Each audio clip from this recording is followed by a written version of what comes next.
I am so glad you convinced me that the family car should be the Defender 110. It is so beautiful inside. It's so comfortable, and it just feels indestructible. Yes, it really is. I've been waiting a long time for the new model to come out. The Defender 110, I'm telling you, it's my favorite car of all times. It's my third one.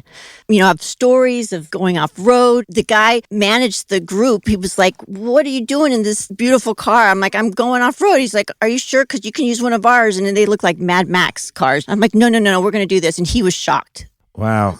Well, it's great because the Defender has been reimagined for 21st century adventure, and its unparalleled off-road ability, as well as its robust interior, are invaluable whether you're headed towards uncharted territory or just a weekend of exploration. The Defender 110 tackles challenging surroundings with absolute confidence. The SUV conveys strength outside and in, featuring peerless technology like an intuitive driver display and an award-winning infotainment system. That's my favorite part, to keep you connected no matter where the journey takes you.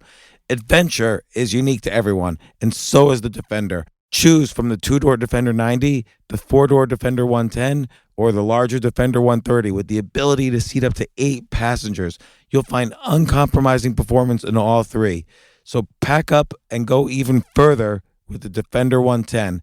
Learn more at LandRoverUSA.com/Defender. These days, we're all investors, trying to be smart with our money despite our worst impulses. But at iShares, we believe that deep down inside of every investor is a better investor. One that's just waiting to be let out. Explore iShares ETFs and insights and let your best investor out. Visit iShares.com for more information. This isn't your average business podcast, and he's not your average host. This is the James Altucher Show on the Choose Yourself Network. Today on the James Altucher Show. We're looking at some quotes. One of my favorites that I use a lot on the internet when I'm engaged. The World Wide Web? The World Wide Triple Web. W? Exactly. Is from Mae West. And the quote is, "Those who are offended easily should be offended more often." Well, which brings us to Kevin Kelly, who actually is never offended by anything. No.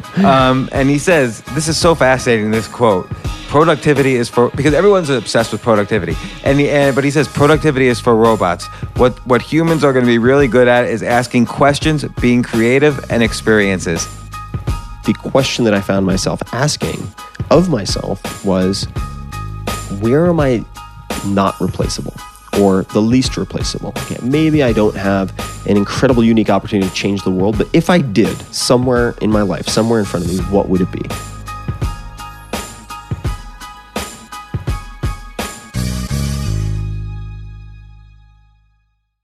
I mean, you know, both Peter Thiel talks about, you know, make your kind of the sector your business is in as small as possible so you could be a monopoly. And Kevin Kelly talks about 1,000 true fans. But many guests talk about Seth Godin also. Start as small as possible where you can be really successful without taking, I guess, the huge risk. And you see comedians do that all the time. Mm-hmm. You know, they go into small clubs to try out material. Mm-hmm. So it's interesting how it kind of relates then to health as well. I hadn't made that connection while reading the book. 100%. Yeah, the decent program you follow or the decent business that you can focus on is better than the perfect that you abandon. And in the case of entrepreneurship, if everyone is your customer, no one is your customer. And it's very expensive to try to advertise to everybody. So what do you know, a lot of people, what do you mean? What's a specific example of everyone is your customer, no one's your customer? Because Google, everyone is their customer. Mm-hmm. Apple, everyone pretty much is their customer. Well, now, yes. But I guarantee you, back in the early days with Woz and Steve, they were targeting a very, very specific niche demographic for personal computer with a graphical word processor and so on. It was a niche product. And Google in the early days was, dismissed entirely by Yahoo. And now, yes, Google is at a point where they're in autonomous vehicles and so on. But I should say also that if you have any rules for being effective, being efficient, being fulfilled in life, there are always going to be exceptions to those rules. People who do entirely the opposite and have good results. But you have to look at the survivorship, the sort of survivorship bias and the percentage win rate. So what I mean by that is, for instance, I could say, if you want to have a risk mitigated career where you still have the potential of making a lot of money, you should have a college degree. And we don't have to get into this right now because I know there are so many of your guests, by the way, who are anti-college. It was refreshing to me. No, there are a lot of guests who are anti-college, but the point I want to make is that it is a mistake, and you're falling prey to a number of logical fallacies if you look at, and I see this happening in Silicon Valley all the time because it's romanticized. People say, "Oh, like Bill Gates, Mark Zuckerberg dropped out of college, therefore they're successful." Well, meaning they make it a causal thing, whereas Zuckerberg is a mutant in the best way possible. I mean, that guy would have succeeded no matter what. Right. Maybe not if he was born in Rwanda or whatever, but aside from those factors, school, no school, didn't matter. Like, that guy was destined for a number of reasons to produce something incredible. But we can stay away from. I know this is a hot button issue. But Peter Thiel addresses it really nicely, and it was in a way that I hadn't heard him say it before, which is that he's not saying this is the case. He's not saying nobody should go to college. He's basically saying view this as a viable option, which for years or decades nobody did. Correct. So yeah, no, exactly. So he's with the Thiel Fellowship, for instance.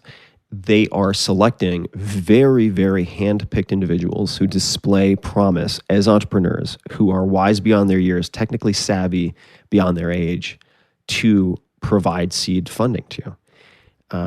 But as you pointed out, he went to a great school, went to law school, and there are those who would say, well, he's a hypocrite.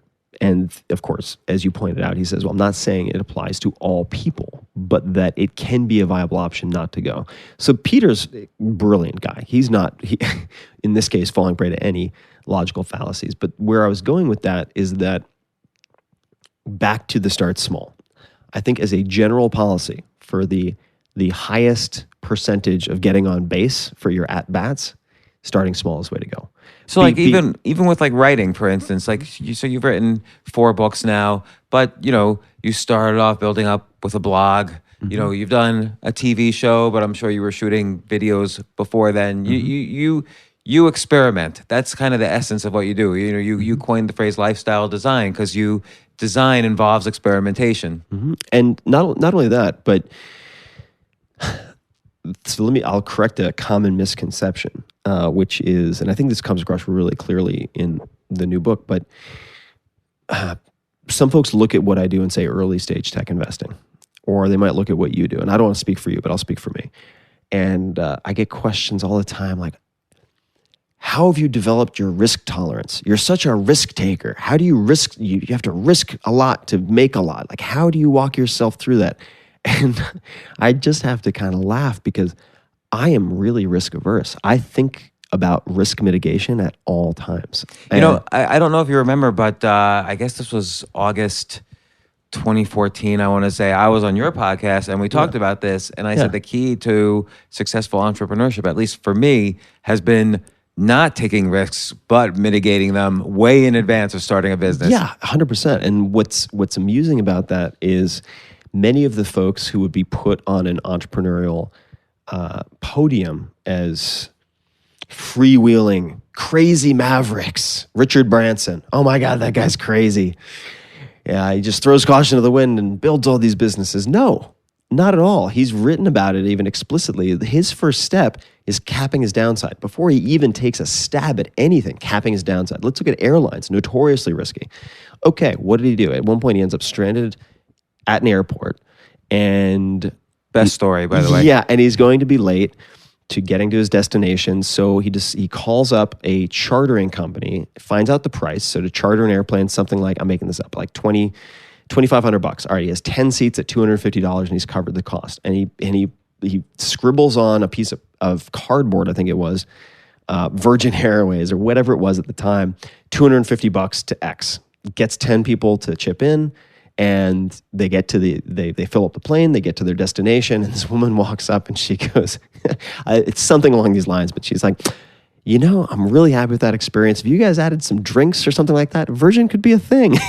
And so he starts thinking about it, and he's scratching his own itch. This is another really important one. It's so obvious in a way, but so neglected by most folks. They try to come up with a sophisticated Harvard MBA business plan. It's like, no, what is a pain in your ass? Fix that. And so he's like, all right, British Airways, I've had a terrible experience. I think I can do better. All right, well, airlines are expensive. So he gets in touch with, I think it was Boeing, to figure out how he can lease a plane, but return it to them later with no penalty if it doesn't work out. So from the very beginning, he tested it really small. No risk in this particular. Okay, maybe he doesn't fill a few seats. Who cares? $2,500 total risk capital. And then he gets a lease where he's not going to get stuck with this incredibly expensive piece of machinery if it doesn't work out. And so this is the man with the lion mane, Richard Branson, the guy who kite surfs with tiger sharks. That guy's crazy. No, he's not. He's an adventurer, but from the very get-go, he's risk mitigating. And starting small is a way to do that. And another point that Seth Godin makes, which I think is very, very important, and I'd never heard someone put it this way, he said, big is safe. You can hide. If you try to sell to everyone, your failures aren't as clear. Your shortcomings, your bad planning for the business isn't as clear. But if you're trying to please 10 people, and 3 of them are like, that was a shitty flight. Richard, I'm not happy. You have nowhere to hide. You get direct feedback very clearly when you're trying to say, deal with 10 people or 1,000 true fans. And instead of going after music fans, you're going after, I have no idea, emo music fans who happen to be vegan. Okay, you can find those people on Facebook and you can target them. Well, in your Seth Godin chapter, he mentions his most popular blog post ever was the Fail 10 blog post, where he basically says, if you can sell to 10 people who are going to tell 10 of their friends and then nothing else ever happens, don't do that business. Yep. But if they then tell their 10 friends, then okay, you might have something. So that's a great, easy way to test an idea. Yeah. And Seth's just a genius. So he is. They're all geniuses here. We keep saying that over and over again, but you've self-selected the geniuses. But I noticed a couple other things that many of these smart and intelligent people say across all these different fields. One is the concept of saying no, being able to say no. And you had to learn this yourself. Once you started to hit a degree of fame after the 4-hour work week, you started to get proposal after proposal, pitch after pitch. You were doing investing, and saying no is difficult. Because people say to you like, oh, Tim, why don't you have a coffee with me? It'll just take 15 minutes. It never takes 15 minutes, but you still feel bad saying no. Definitely. Yeah, this is something that I've had to, as a lot of people, learn as a result of great pain and confusion and anxiety.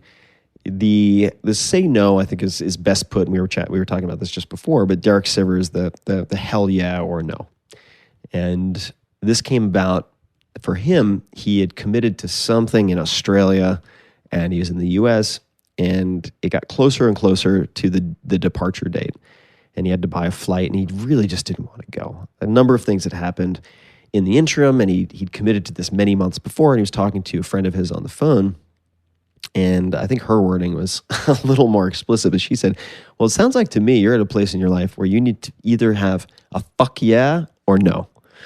And he's like, God, you're right. That's exactly what it is. So and this is a quality problem to say, or a quality problem to have. And I think it's worth saying that in the very beginning, when you don't have a leg to stand on and you need to punch above your weight class, and like me, when I first landed in Silicon Valley, I'm driving around in my mom's piece of shit hand-me-down minivan and making no money, can barely cover my rent. That's when you say yes to a bunch of things. Which, by the way, I think Derek even mentions in the beginning. No, absolutely. When you're 18 or when you're young or when you're not even, look, even me now, if I go into a new career area, say yes to everything. Right. And Chris Sacca also says it in your interview with him. Go to all the meetings. Don't even be invited to the meetings. Just go to them. Yeah, go to all the meetings that the higher ups have at your company, which he did at Google, and just volunteer to take notes. And they're like, what? And then they'll 9 times out of 10 let you sit there. So Derek, I'm glad you brought that up. So in the beginning, he said he was in a band. And I know we're jumping all over the place, but he was in a band just starting out. I think he was still at the Berklee School of Music. And one of his bandmates was like, got offered this gig. It's a pig show. It was literally like a state fair where they're selling pigs. And he's like, ugh. And Derek was like, what? You got a paid gig? And he's like, yeah, it's like $20 up in Vermont. You want it? I'll give it to you. And he's like, hell yeah, I'll take it. Just starting out, and he goes to that pig show, kicks ass at the pig show, walking around with an acoustic guitar.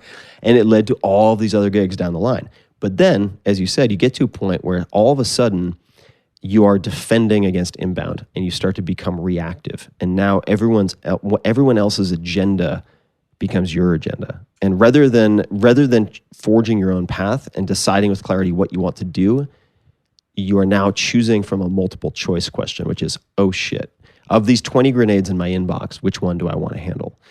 And at that point, you need to develop the ability to deflect, ignore, and say no. But it might not be kind of a formula such as, oh, when I get so much inbound, I have to start saying more no's. It's what you said earlier. When you kind of have clarity about what you want to do, so like Derek Sivers initially wanted to be on stage.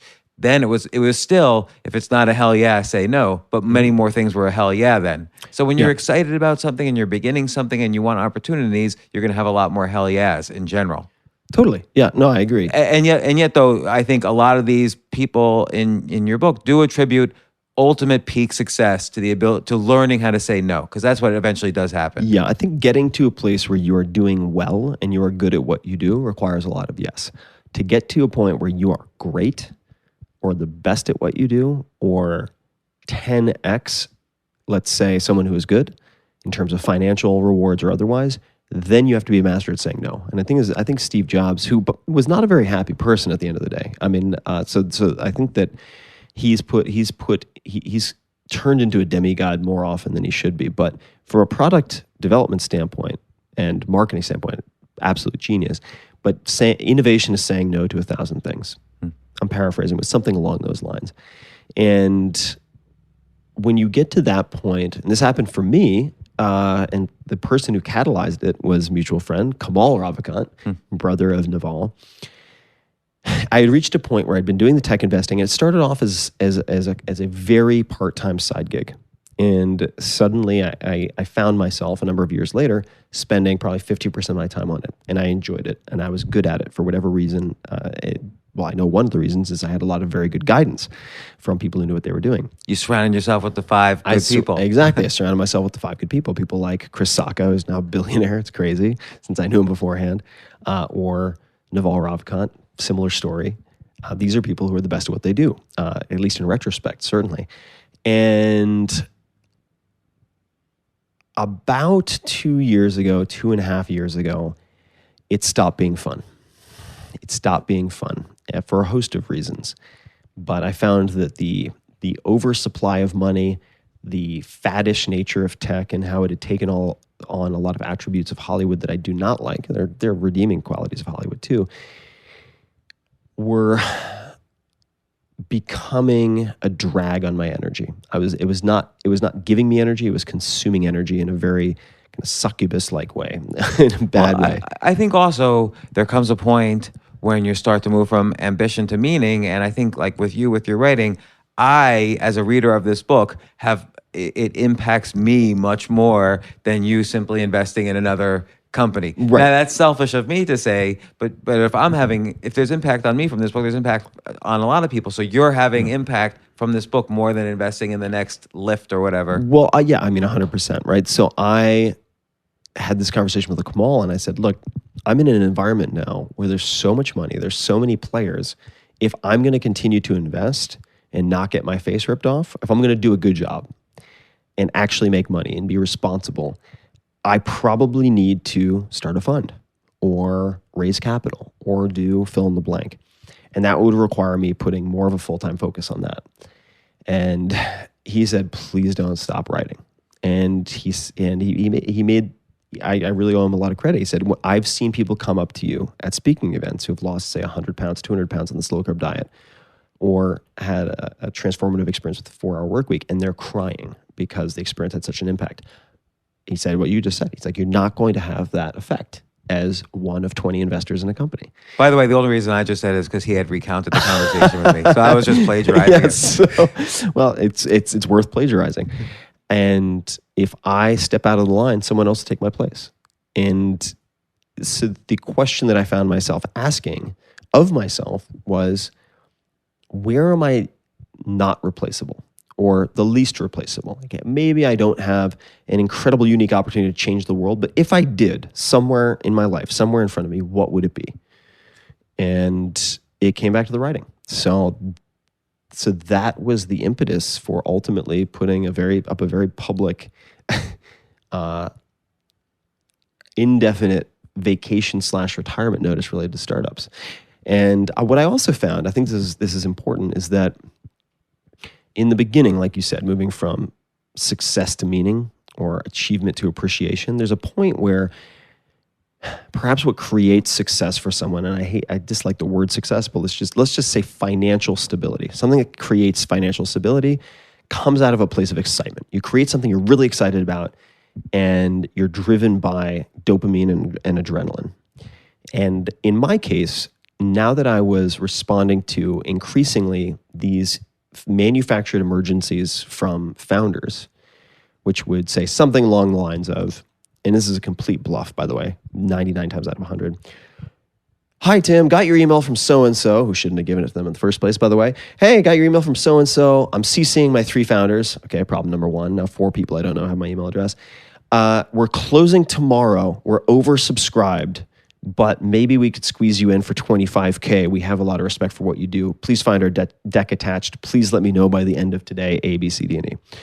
Now I'm going straight into a culture of cortisol. And it is just a stress-driven, fear of missing out, FOMO ride that I'm signing up for. And when you have to spend, say, 7 to 10 years with each company for the big ones to hit, I'm signing up for 7 to 10 years of that type of manufactured. Right, because emergency. a good company is gonna, you don't even want to exit, because let's say the stock market's going up 7% a year, but a good startup is improving 50 to 100% a year, at least in the starting stages. You never want them to exit, so it's going to take 7 to 10 years, which is a long time for you to say goodbye to your money. It's a long time. It's a long time, and I'm comfortable with the illiquid nature. But the other thing that happened, just from a purely pragmatic fiduciary standpoint, is that because those private companies are, generally speaking, an illiquid asset, meaning I can't sell them.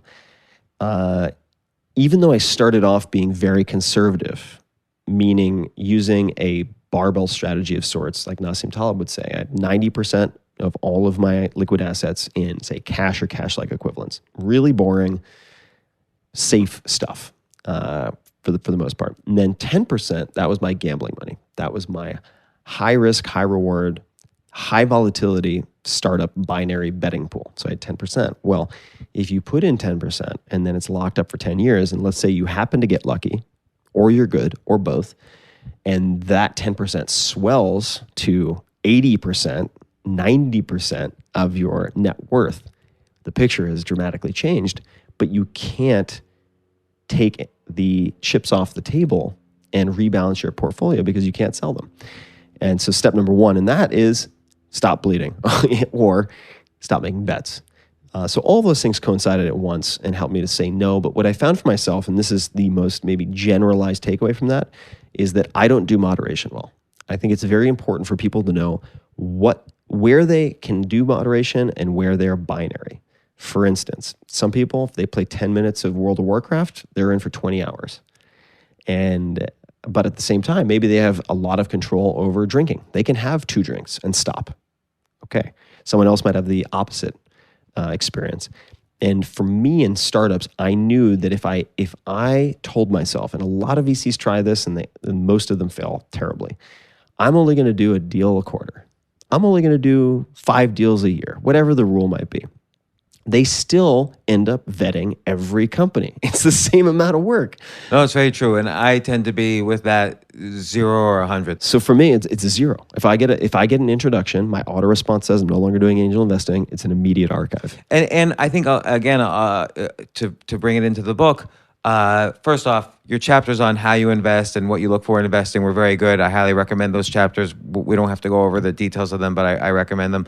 But what you mentioned before about the fear of missing out leading to higher cortisol, leading to higher stress. Stress is probably the worst thing you can do for your health, as you mentioned, and it's directly related to cortisol. And you mentioned a lot of the times, or a lot of these people mention kind of the fear of missing out and how to avoid that, how to kind of disconnect or take vacations from that fear of missing out. And I think that's an important thing that is throughout the book.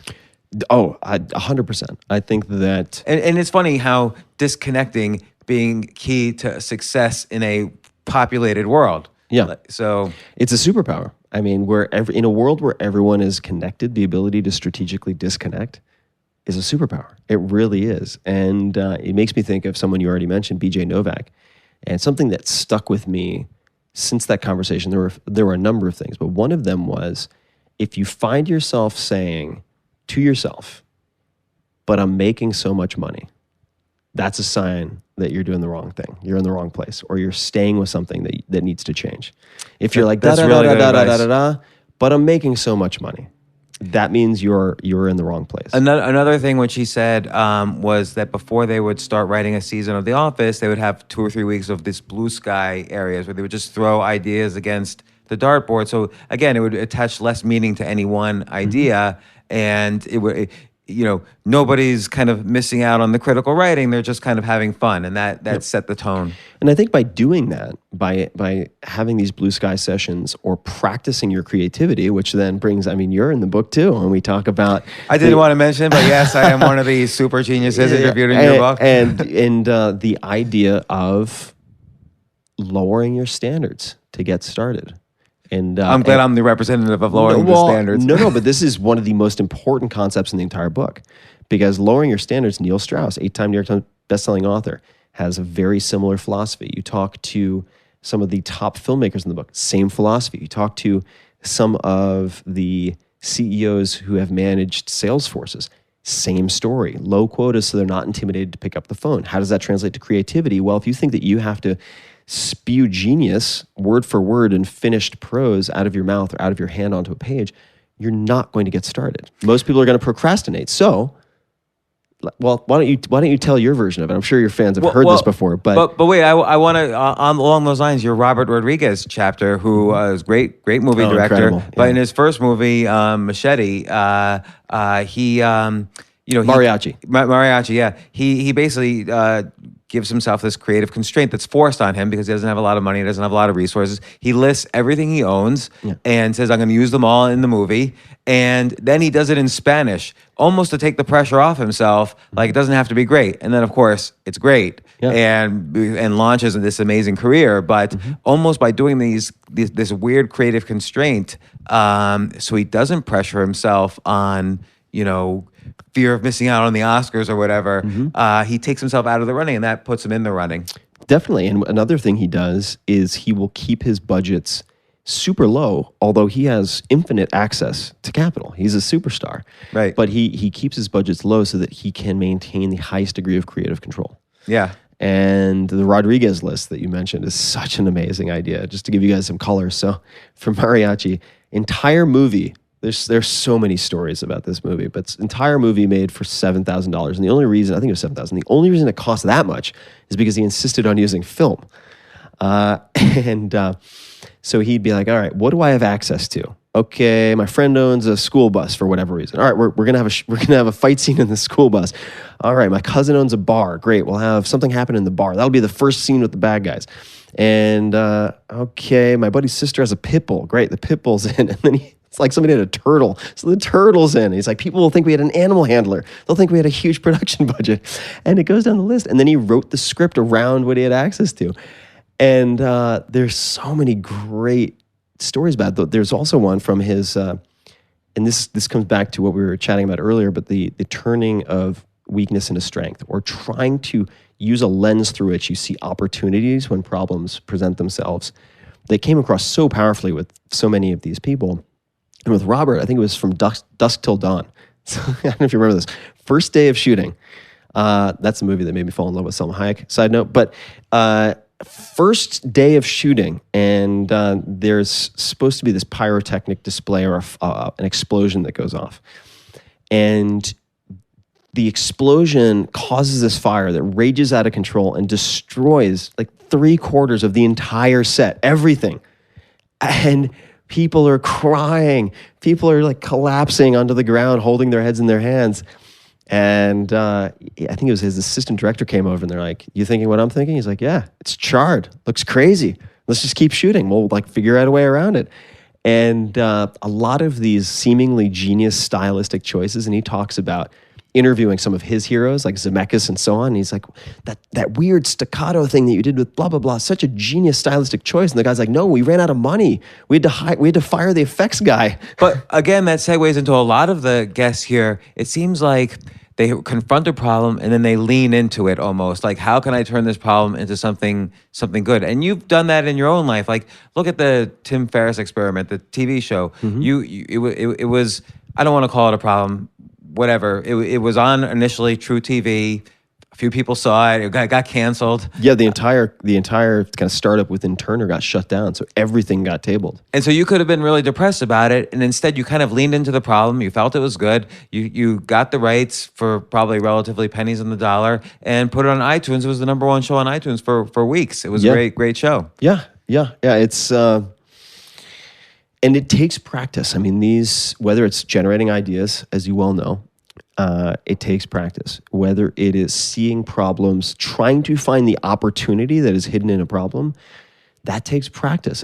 And you want to do that in the small things, because if you practice on the small things, you will then perhaps be able to use it when their shit really hits the fan or you have the big things. But if you read about it and you're like, okay, academically I get it, now I'm going to use that next time there's a gigantic problem to contend with, you're never going to be able to perform under those circumstances. I find for me what it involves is, again, taking your step out of the narrative. Like, oh, he said, she said this, I've got to respond this.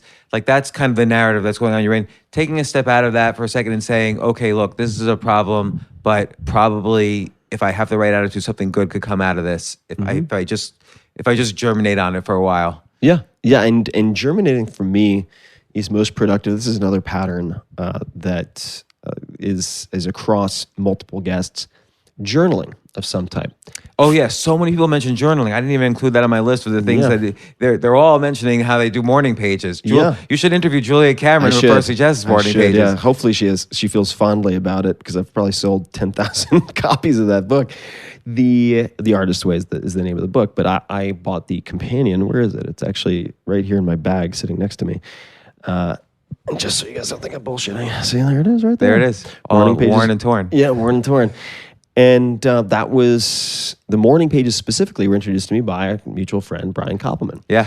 Incredibly successful screenwriter, producer, co-creator of the hit show Billions that's on right now, which is fantastic. And he said, he recommended morning pages probably to 100 people over time. And then 10% or 10 people, so 10% tried it. And of those 10, it's like 9 of them have had multiple hit shows and multiple screenplays sold and so on. So freezing whether it's goals or neuroses, anxieties on paper is very powerful, because it oftentimes, in the case of a problem, allows you to see how overblown or ridiculous it might be, how trivial it might be, and or how solvable it is. And last, perhaps, the opportunity that is somehow buried within it. So I find journaling a great way to stop chasing my tail in my own head, because once I put it on paper, it's harder to justify. Well, what's great too is, and I've spoken to Brian about this, how he will journal, but then not look at the pages for 3 years, because that's very technically what she suggests. But I like how you have 2 sections of this. You take your journal page and then show it and then break it down like what you're thinking about. And I thought that was very useful. Like, that kind of gives people permission to say, you could just put anything on this page and it will work. Yeah. It's and it's a practice. It's just like anything else. It's like doing the kettlebell swings. You need to do it routinely. Let's stop to take a quick break. We'll be right back.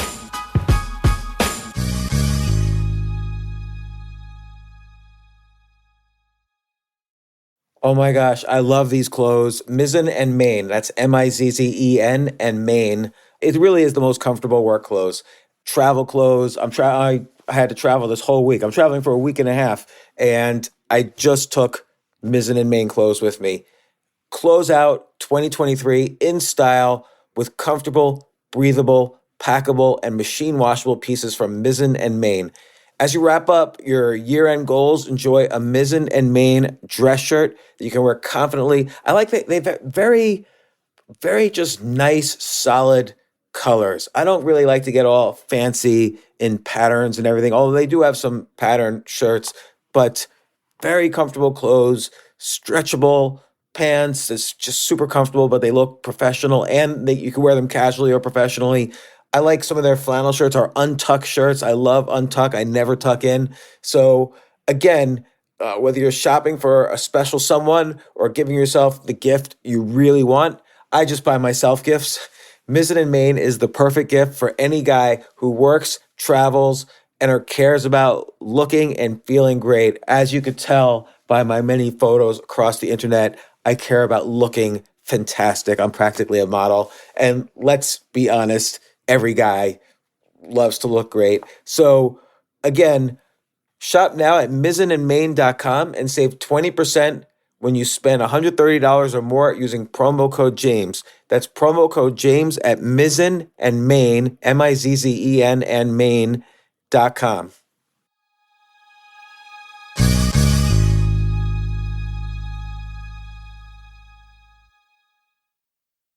You know what I love about fantasy sports is that even though I'm not going to be a great basketball player or a baseball player or a football player or whatever, I feel like I get to participate and make decisions and use my knowledge of these different leagues or these different sports to compete. So it's like I can pick my team or I can pick my favorite players and I could use my knowledge to make predictions and maybe even make money. So with the basketball season here, you can now pick combo projections across football and basketball from the Specials League on Prize Picks. This is a league created specifically for combo projections that include two or more players from different sports or leagues. Want to play alongside some of Prize Picks' favorite players like rapper Meek Mill and comedian Andrew Schultz, who's also been a guest on this podcast, and I've been a guest on his? You can now find community plays under the promos tab of the app to view entries for some of the biggest names in the Prize Picks community each week. Look, Prize Picks even offers a reboot policy so that your entries stay in play even if one of your players gets injured. For football and basketball games, if you have a player who exits the game in the first half and does not return in the second, that player is rebooted. Prize Picks is the only daily fantasy sports platform with an injury insurance policy. What? So I love playing it. I love anywhere where I can use analytical ability with my interests to demonstrate some skill and maybe make some money. And I like the game-like aspect.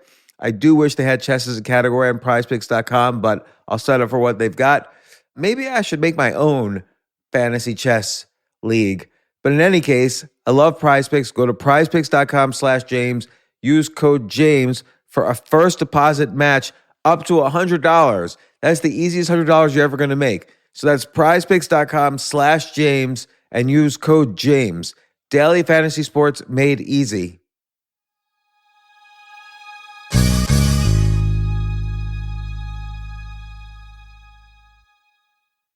The future of learning is definitely online. Like, it's such BS that you have to spend $200,000 or take $200,000 in loans and go to some fancy school when it's useless. It doesn't guarantee you a job. Most employers, including me, do not care about degrees or grades or anything like that. We want to care that you love what you're doing, that you know what you're doing, in some cases that you have experience or that you're willing to learn. But people in general love learning and are curious. Like, the key to success is curiosity. And I think masterclass.com is the perfect model for online learning. I'm really happy they're sponsoring this episode. If you're going to give a gift, give the gift of learning. Masterclass makes a meaningful gift this season for you and anyone on your list, because both of you can learn from the best to become your best, from leadership to effective communication to cooking. Let me tell you some of the classes I've taken. I've taken comedy from Steve Martin. I mean, can you believe I can take a class from Steve Martin on comedy, or Judd Apatow, my favorite comedy director? I could take an actual class from him on writing. Wolfgang Puck on cooking. Dan Brown on writing, or Judy Bloom, who's been on this podcast, on writing. By the way, Wolfgang Puck also has been on this podcast. It's such a pleasure. I try to take classes all the time from masterclass.com. And whether you're watching Masterclass on TV or listening in audio mode in the app or on their site, the quality speaks for itself. It's like these Masterclass instructors are your own personal mentors that are going to help you reach the next level. How much would it cost to take one-on-one classes on comedy from Steve Martin or on chess from Gary Kasparov? You just wouldn't be able to do it.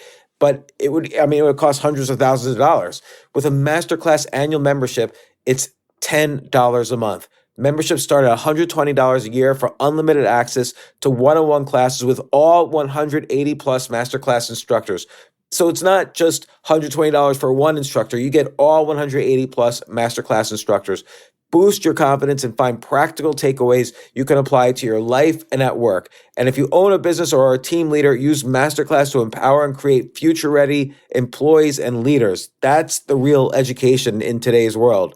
So this holiday season, you can give one annual membership and get one free at masterclass.com/JAS. JAS, of course, stands for the James Altucher Show. So right now you can get 2 memberships for the price of one at masterclass.com/JAS. Masterclass.com/JAS. Offer terms apply.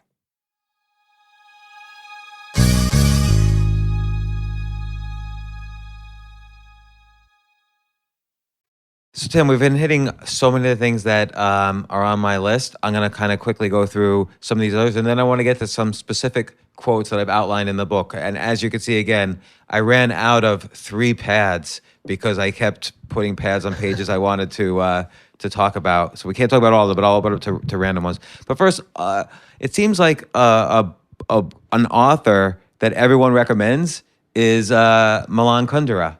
I'm surprised how many people recommended like either Life is Elsewhere or, Unbearable Lightness of Being. It comes up a lot, particularly for artists. It comes up a lot as a recommendation specifically for people who are creators or seeking to be creative.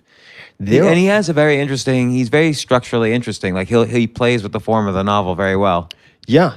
I think that that's one that comes up a lot. Siddhartha comes up a lot by Hermann Hesse. Very short read. And of course, Stoicism comes up a lot because that's you're a big fan of Stoicism, and we have Ryan Holiday on, who's written of contemporary Stoic books. That comes up a lot. There are a number of documentaries that I'd never heard of prior to interviewing these people that came up multiple times. In retrospect, like the Up series, it's sometimes called 7 Ups from the UK, where they revisit the same people every 7 years. I think they started when they were in preschool perhaps or elementary school and have gone all the way up to now 50, 60.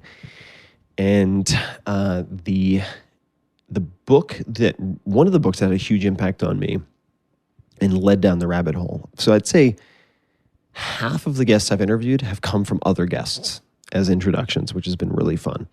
Like Jocko Willink came via Peter Attia, MD. So you wouldn't necessarily expect that intro to come through a doctor, but it did. And I recall at one point having two things happened almost simultaneously. So a neuroscientist or neuroscience PhD who had worked with Adam Ghazali, who's an incredible MD PhD who I've interviewed. Someone who worked in his lab recommended to me a book called Radical Acceptance. And right off the bat... Tara Brach? Yeah, Tara Brach.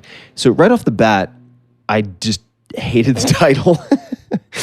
And I was very judgmental about it, but the recommendation... Why? Did you really... Because it seems like a nice idea, radical acceptance. It seems like a nice idea, but it seemed like it might be some type of guide to resolving marital disputes with tactics that would be platitudes and not particularly practical. They've just... I've seen many books in the self-help or plus relationship genre with titles like that I've not particularly found useful.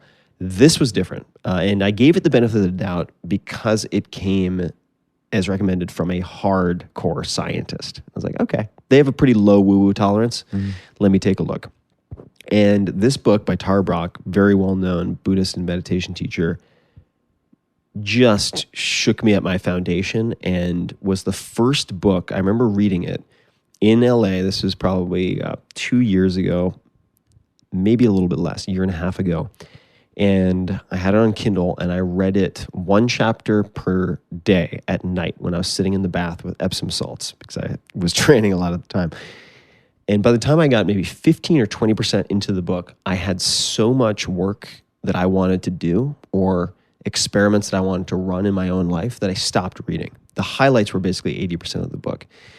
And around the same time, I interviewed Maria Popova of Brain Pickings, who's just a phenom. I don't know how she digests the amount of information she does and turns it into really good, intelligent prose. Just blows my mind. She mentioned that she meditates, which is probably the most consistent pattern of all across everyone I've interviewed, some type of mindfulness practice. She mentioned that she listened to a guided meditation every day, and it was the exact same meditation on a daily basis, and it was the Smile Meditation 2010 from Tara Brach. And I go, Tara Brach, I know that name. And that led to then interviewing Tara Brach.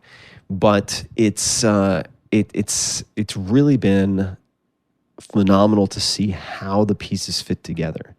Because you might look at, say, a Jocko and then a Tara Brach and think they have nothing in common. But the best at what they do in any field, if you take the A players from, does not matter, the Highland Games, carpentry, ballet, and palliative care, they will have more in common with one another than they do with the C players in their own field, in my experience. So it's been really cool to see how you can make a general study of the habits and beliefs that produce excellence, even though they're in entirely different fields. They're sort of interchangeable. I think that's really one of the main takeaways from this book, is that you're interviewing people from all walks of life, but there's maybe one thing in common, which is they've all achieved some level of peak performance, and they do have enormous amounts in common. Like one thing you ask many people is, what's the advice you would give the 30-year-old version of yourself? And most of them actually say nothing. I would not tell that person anything.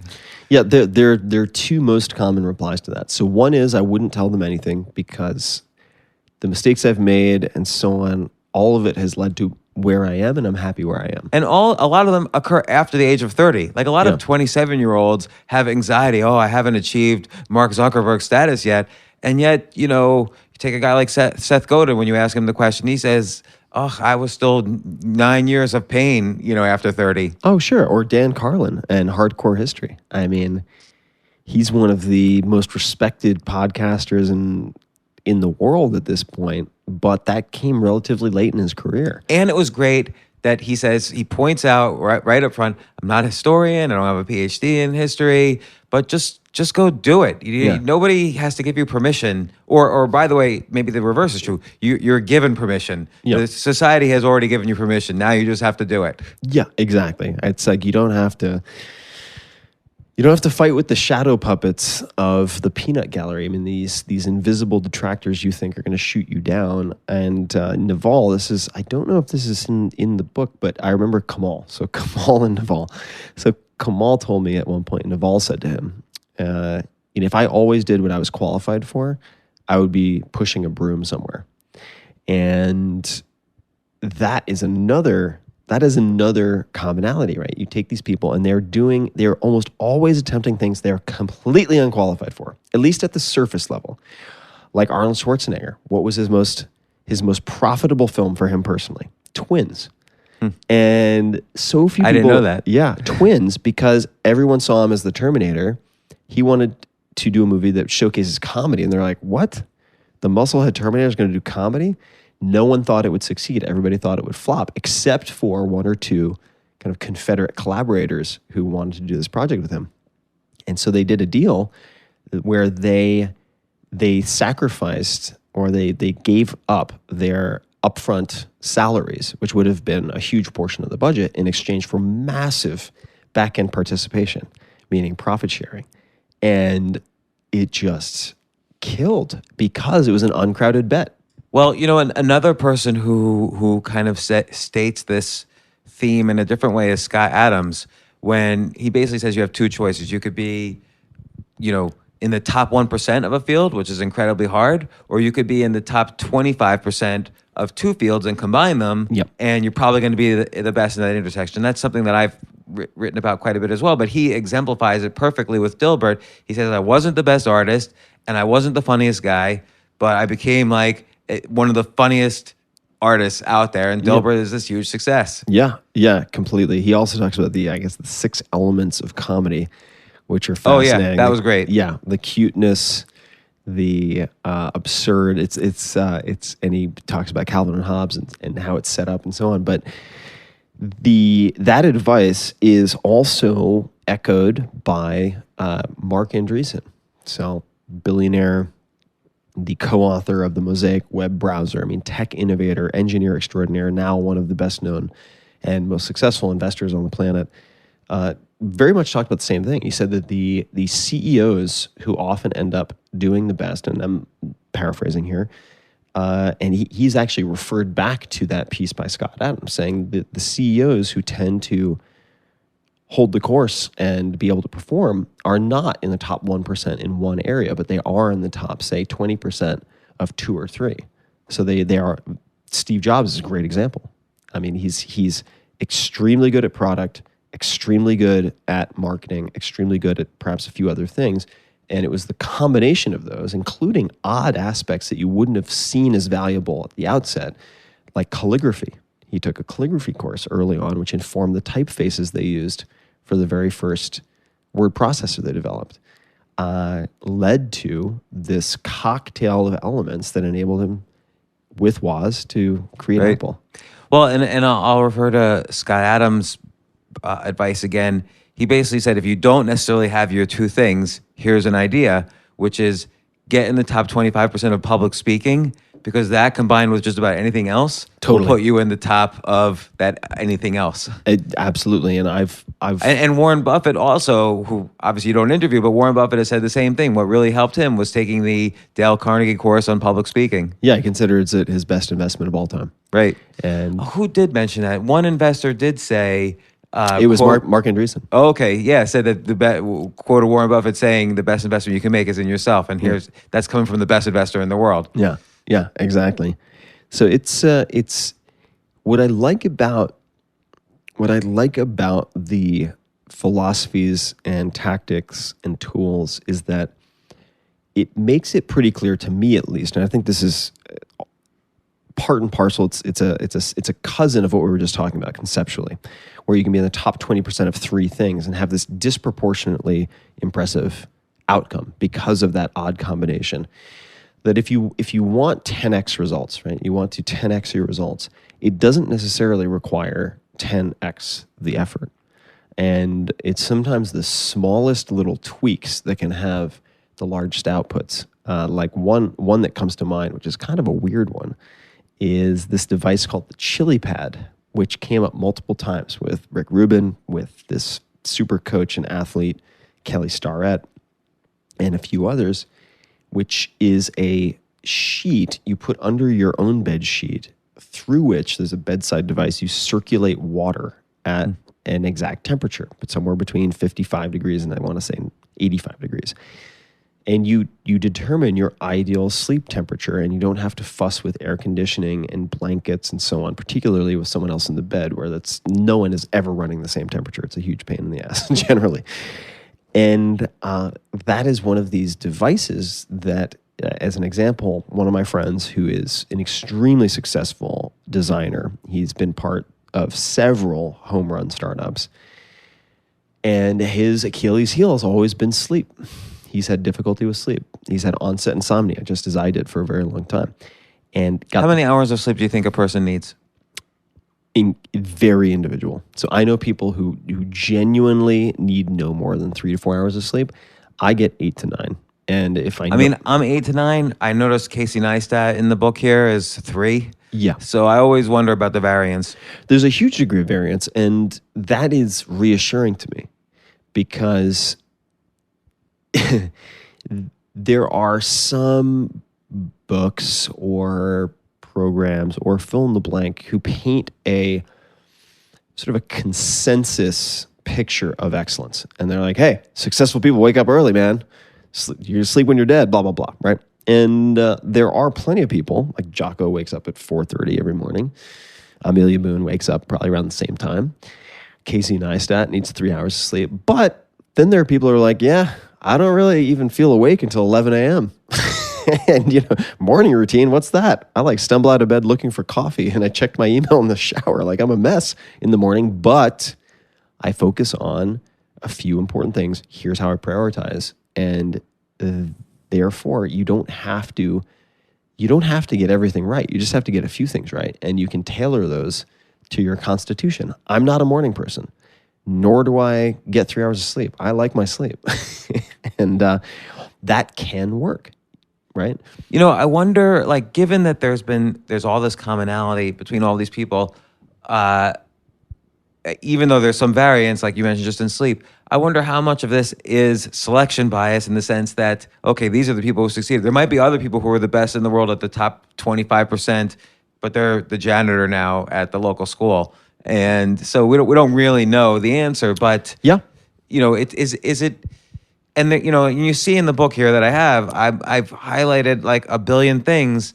How much can you actually apply all of this advice? You say you have applied, much of the advice. Yeah, I have. I think that, so there are a few questions there, and I'll answer each one. So the first is, how do you know, like you said, how do you know this isn't good to great? Where good to great showcases all these companies, and then a bunch of them crater. Right. And at the time they were some of them? It was like Kodak, or I don't know. I don't remember the exact companies, but these companies were held up as paragons of excellence in all these different places, and then they crater a few years later.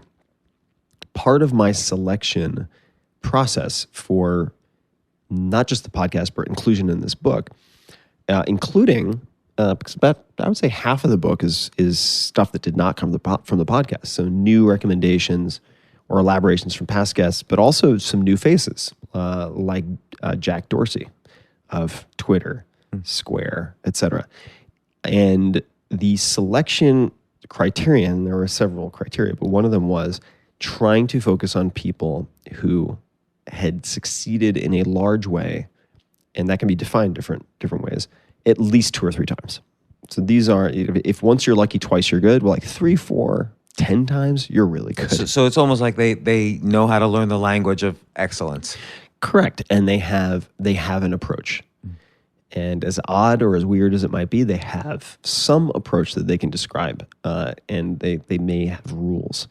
So that's part of it. The second is how on earth. So the second question is how on earth do you apply all of this? Good God! I mean, there's a lot of stuff. Like we were talking earlier. Okay, a lot of people wake up and they think of the things that they're grateful for. And Tony Robbins elaborates a little bit more. I want to think of some easy things to be grateful for. Mm-hmm. And then you're talking about, you have the jar of awesome, where you put the things that were awesome that happened at the end of the day. And other people say, I go to bed thinking, what were the 5 things that were great today? Mm-hmm. And so there's a lot of kind of affirmation, a lot of kind of reminders of what I'm grateful for or what I'm happy about the past. But again, if you just do that all day, then you're just kind of practicing all these methods all day. Yeah, you can overwhelm yourself with too much prescription for sure. So my recommendation would be that you dip in and out of this book, and viewing healthy, wealthy, and wise as the 3 legs of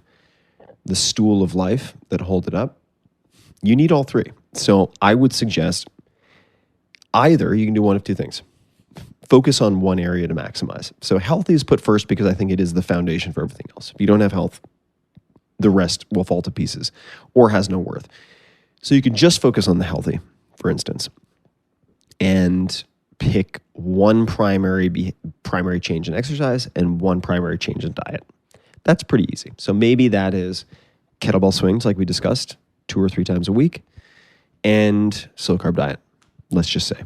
Could be gymnastic strength training, so working on your shoulder extension and your thoracic mobility, and experimenting with exogenous ketones, which are these synthetic ketones, which are kind of crazy and interesting.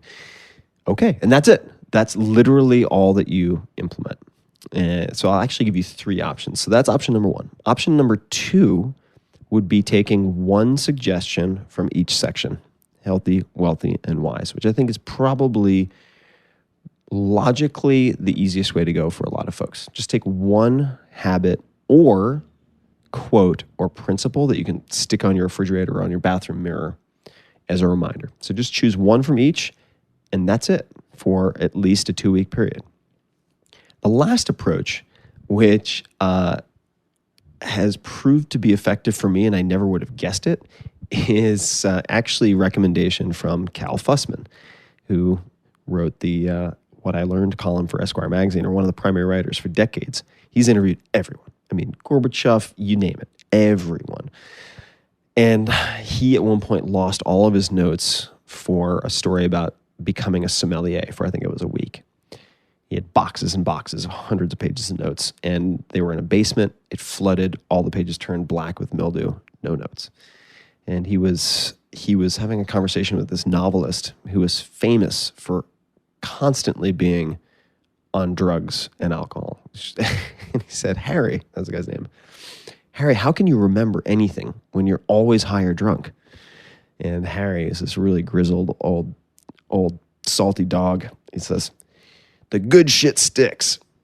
Well, the good shit sticks. And what I mean by that is what I noticed, for instance, and I talk a little bit about this in the book, but I flew a researcher out from Montreal to work with me on the book in person for my own psychological well-being. I could have done it remotely, but I wanted a person around. And one morning, he came up to me at the refrigerator, I was grabbing some food, and he said, how are you so calm? And I was taken aback by the question because on book deadline, I'm usually a mess. I'm usually a stress case, super tightly wound, quick to anger. And he said, how are you so calm? There are a million things flying around. This book is gigantic. There's so many moving pieces. You have family visiting. The car broke down. Your dog just got injured and lacerated, and you're having to do all sorts of care with the vet. My dog got injured.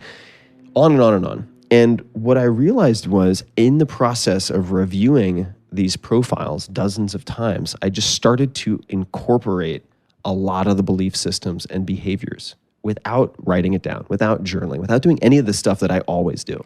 You know, and I'll even suggest one other way to use this book, which I've already started using it for. There are so many great quotes, but the quotes are in context. So if you know, they're in the context of you dealing with your issues, asking, let's say, Amanda Palmer, who's dealing with her issues. Mm-hmm. You know, so Amanda Palmer, famous singer, married to Neil Gaiman. You know, and she said this one thing, say less.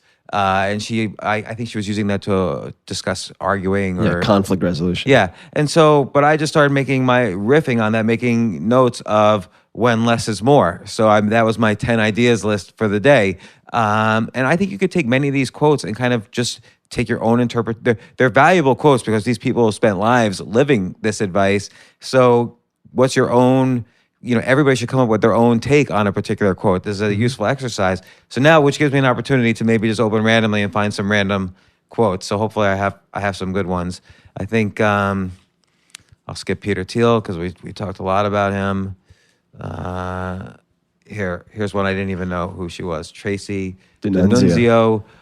This was a great one. When you complain, nobody wants to help you. Mm-hmm. And I see so many times people complain about their life, and it really is like a turnoff. And I feel myself when I'm complaining, I hate myself. Totally. And Tracy, she has a condition she was born with spina bifida, which is a spinal issue that causes incredible pain.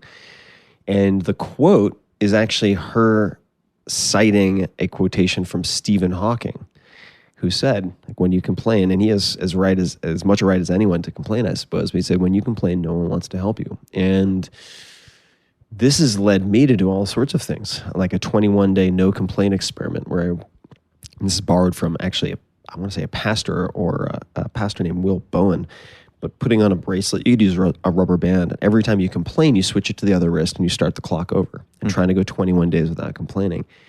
And it is a life changer. It's a complete life changer. So that as a rule, that's something that you could put on your mirror so you see it when you're brushing your teeth every morning. You know, and a little lower in that page, you talk and you say, I was turned down 27 times when pitching the 4-hour work week to New York City publishers. And I was just curious, were you really rejected 27 times? Oh yeah. I Like, still were there have, 27 publishers? oh yeah. Well, there are definitely 27 imprints within the publisher. So different divisions of these big publishers, and they were not always very tactful or delicate about it. I mean, who knew the title "The 4-Hour Workweek" could make some people so angry? And what again was the original title? The original title was it was Lifestyle Hustling or something terrible. Yeah, it had a drug dealer in it. Oh, yeah, no, that's right. The very original one was Drug Dealing for Fun and Profit, because that was the tongue-in-cheek name of the class the guest lecture that I gave at Princeton twice a year. Yeah, Drug Dealing for Fun and Profit. I like the 4-hour work week much better. Yeah, I do as too. I'm sure everyone said to you. And honestly, the 4-hour work week was, in a way, luck, because some of the big retailers, the buyers for some of the big retailers, said Drug Dealing for Fun and Profit. There's no way we're going to carry a book that has that title. And so the publisher came back to me. I really love Drug Dealing for Fun and Profit. And they said, sorry. It's playful. Like, good news, bad news. Retailers are interested, but we need to change the title. And then a bunch of Google tests and things later, 4-hour work week. Okay, here's another quote. Luis Bon An, another guy, CEO of Duolingo, which I'm familiar with, but I wasn't familiar specifically with him until this. He said the value of I don't understand. And I myself think that's incredibly valuable. I've seen that in the best negotiators and businessmen. You have to use that all the time. Yeah. It's so powerful in its simplicity. And just like being able to disconnect in a world that is always connected, I think it's an undervalued superpower. And also admitting you don't know something, which is very hard. You're not allowed, in most situations, you're not allowed to admit you don't know something. Like if you're on TV, let's say as a pundit, you can't say, I don't understand. Yeah, not only that, but I mean, a very high percentage of human beings, high profile or not, are making it up as they go along. And there's a lot of bullshit out there. So if you look at, say, Malcolm Gladwell and his dad, who would just say, I don't understand. He was another one who mentioned that. I don't understand. Explain that to me. I don't understand. Explain that to me. And his dad was a mathematician, so he as Malcolm, but he had zero intellectual insecurities. Just could not care less if someone thought he was an idiot. So he'd be like, I don't understand. Explain that to me. And let's see, I think Alex also talked about that, Bloomberg. He's like, sometimes the most important question is the obvious, seemingly dumb question that's just hidden in plain sight. It's, okay, with this subprime lending crisis, why would anyone lend money to people they know can't pay them back? Like it seems like maybe a naive question, but like that's a good question to ask. And then boom, all of a sudden you have an entire hour-long story about answering that question. Let's see. I'm just randomly hitting different pages here. Oh yeah, I think this is also a valuable one that I've heard in the past. Justin Beretta, who I did not know, had best advice ever received: don't force it, which is so true. I think if somebody's like desperately trying to find that first customer, it's probably not a good idea. Yeah, desperately trying to raise money or I don't know, lose 1,000 pounds. Like you gotta back off on something. Yeah, the forcing it, I think, applies to so many areas, whether it's a relationship, I think is often the case, creative work, writing. It's always depressed and amused me how let's just take two different instances for blog post writing. There are posts that I will labor over intensively for months in some cases. And they're so detailed, and I think they're so valuable, and they're greeted with a collective yawn. And then, do you get depressed after those? I get depressed after those. I get a little down. It's just such. I mean, good God, that's a lot of energy and time expenditure. But then there are other posts where it's like something will happen. I'll be like, you know what? That really pisses me off, and I'll write this impassioned short post that takes me a half hour to put together. And it's one of the most popular posts. Well, I think it was one of the comedians you interviewed who said, figure out what makes you angry. What makes you angry. Yeah. Which is great. It's actually great creative advice. And instead of looking at anger as a negative thing, you can use it as fuel. You can use it as a tool. Poe Bronson, who's a well-known writer, when I asked him ages before I ever wrote the 4-Hour Workweek, I asked him during a Q&A what one should do to deal with writer's block. And he said, write about what makes you angry. And What makes you angry right now? Other than the total length of this podcast. what makes me angry right now, and this is going to be sort of ironic in a way, is what makes me very worried more than angry, but it also gets me angry, is the insidious, creeping self-censorship and destruction of the First Amendment in the United States right now. The fact that we have brilliant people being disinvited from college campuses because they may offend or trigger a tiny group of students on campus. That is an extremely dangerous trend. And I think that is more terrifying than anything else we have. So that's like a macro political thing, which I agree with. But what about what personally makes you angry right now? What personally makes me angry? Or scared? I mean, I'm not dodging here, but I personally think about this a lot because I get the hypersensitivity and entitlement of those who are using kind of mock outrage or like genuine hypersensitivity to attack others on the internet. It's something I run into all the time. And so it does personally affect me for sure. And that I think is okay. You know, I'll tell you something that personally bothers me quite a bit, which is also very counterproductive, and that is the consequenceless labeling of other people as racist, sexist, fill in the blank ist. Those are very powerful words, and there's currently no penalty for people throwing them around in a very haphazard way, despite the fact that it can destroy careers, it can destroy marriages, it can just leave a wake of destruction. And these things are thrown around very, very lightly. It's like people just walking into a neighborhood and shooting a gun in all directions. It's very, very, very, very dangerous. And and that's the easiest way to discount someone's work. Like someone can look at you and say, okay, this is easy for the white male in America to say, and then suddenly they've just discounted all of your work and research and thousands of hours of interviews and preparation because of something that's not necessarily meaningful to the work you've done. Yeah, it's sort of this intellectually dishonest McCarthyism-like censorship that is really insidious. And so that type of kind of Fahrenheit 451 self-imposed burning of books, which, by the way, folks who haven't read that in a while, you might remember it as a oppressive government and totalitarian government that orders the burning of books, but it started with people themselves burning books that would offend. And so to that end, we're looking at some quotes. One of my favorites that I use a lot on the internet when I'm engaged. The World Wide Web? The World Wide Triple Web. W? Exactly. Is from Mae West. And the quote is, "Those who are offended easily should be offended more often." Well, which brings us to Kevin Kelly, who actually is never offended by anything. No. And he says, this is so fascinating, this quote. Productivity is because everyone's obsessed with productivity. But he says productivity is for robots. What humans are going to be really good at is asking questions, being creative, and experiences. And it's such a great point because once we master some area of productivity, we can then start outsourcing it, which is your whole point in the 4-hour work week, really. Right. But there's always questions to be asked. Better to have a good question than to have a good solution. Yeah, well, for a lot of reasons, right? Because you can get the best answer to a bad question.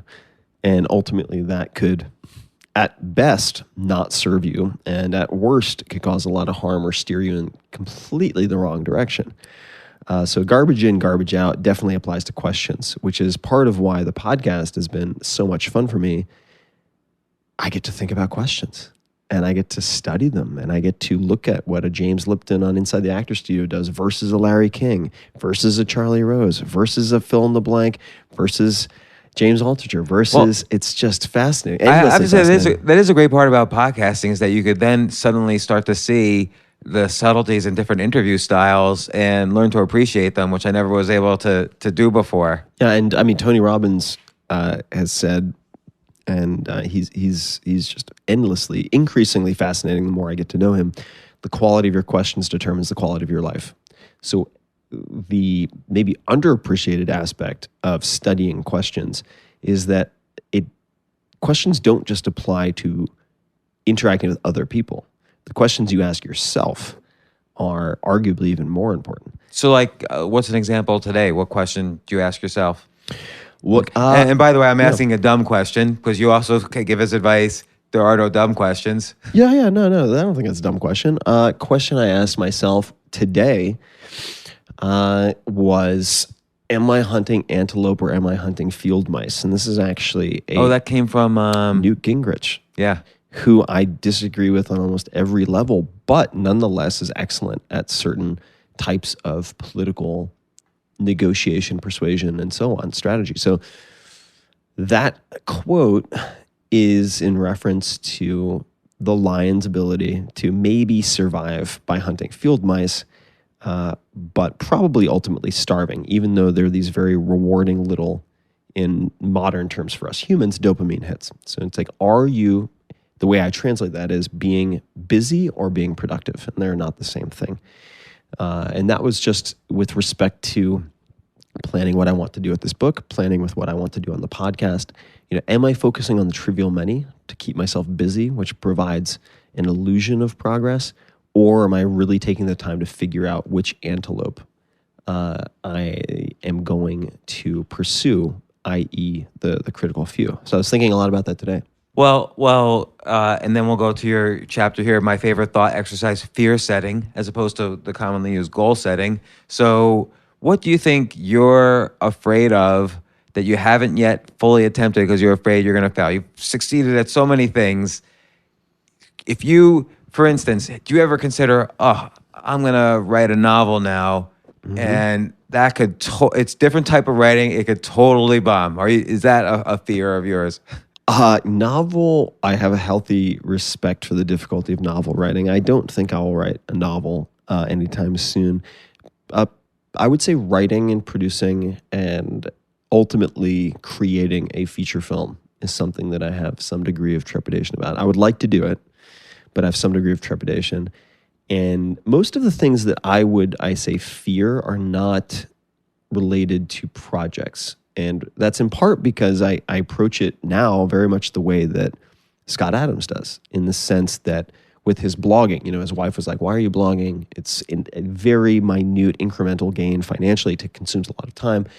But he was looking at not just the blog for the obvious benefits, but for the skills and relationships he would develop through that project, even if the project failed. So for me, I almost always try to rig the game, just like Scott Adams would recommend, so that I win even if it fails. Like podcasting, okay, so the podcast folds after 10 or I quit after 10 episodes. I got better at asking questions, which helps my research and my thinking.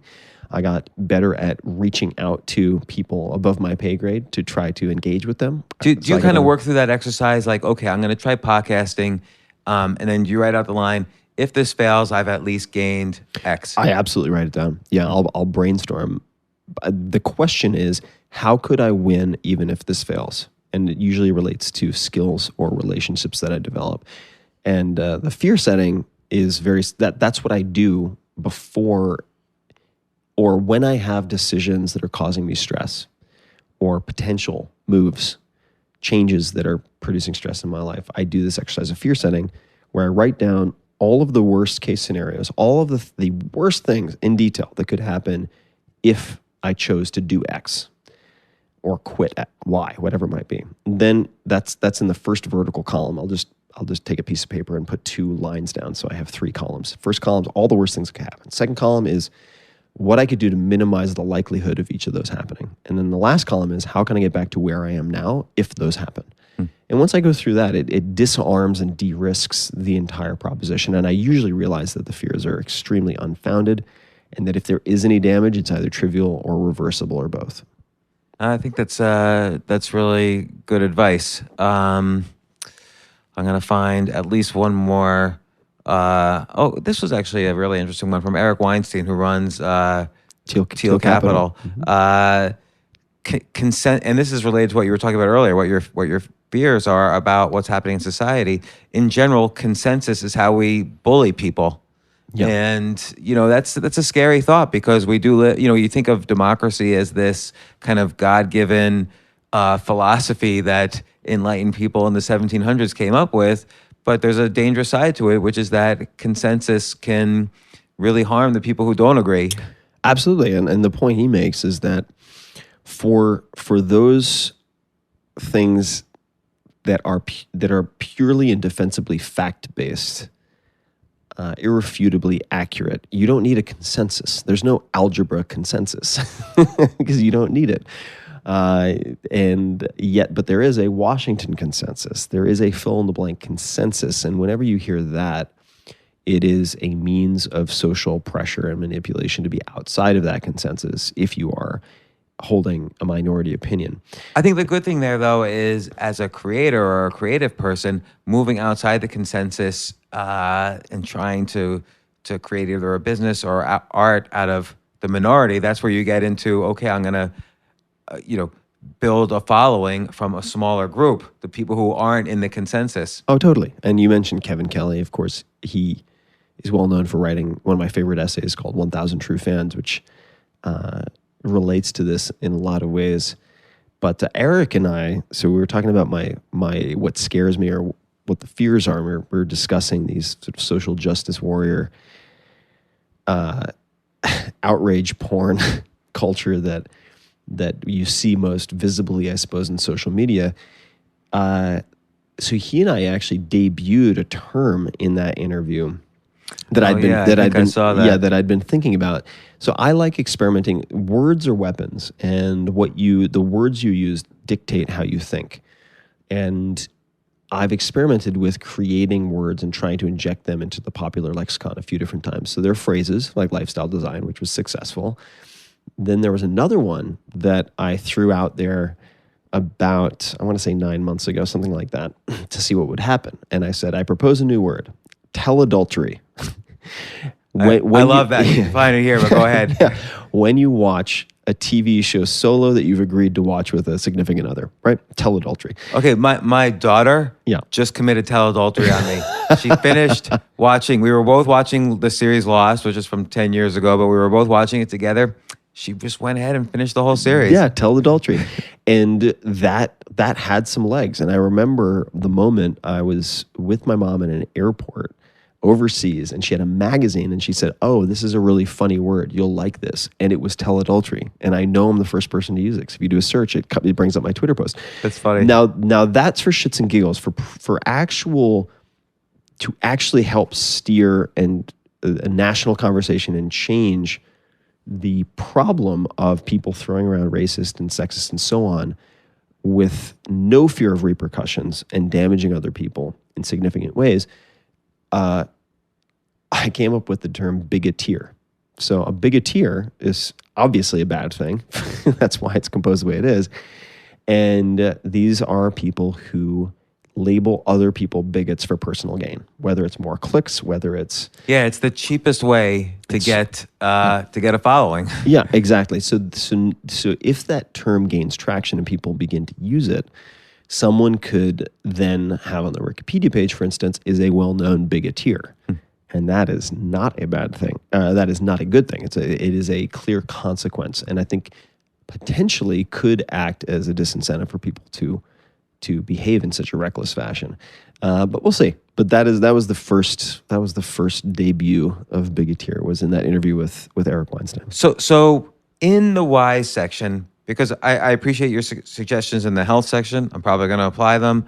The wealthy section, people should definitely read all of your tips on angel investing and all the interviews with great investors.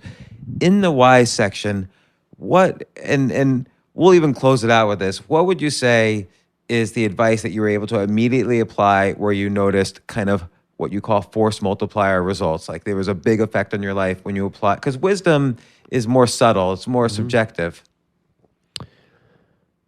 Yeah, there are a lot. Pick one. I'll pick one. I'll just give you the first one that comes to mind. Derek Sivers is The shit that sticks. Yeah, the shit that sticks.